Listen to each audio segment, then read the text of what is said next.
বন্ধুরা, এই যে আমাদের চিকেন পকোড়া করছি। এই যে আস্তে আস্তে বড় বড় পিস,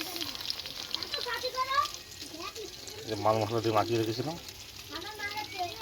এই যে কড়াই দিয়েছি, ছোটো কড়াই।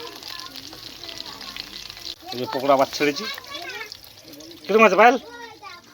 দেখি কি খাচ্ছিস, কিরকম আছে? টাকা এদিকে খা দেখি। আমাদের পকোড়া কমপ্লিট, এবার তুলবো। লাল লাল করে ভেজে দিচ্ছি।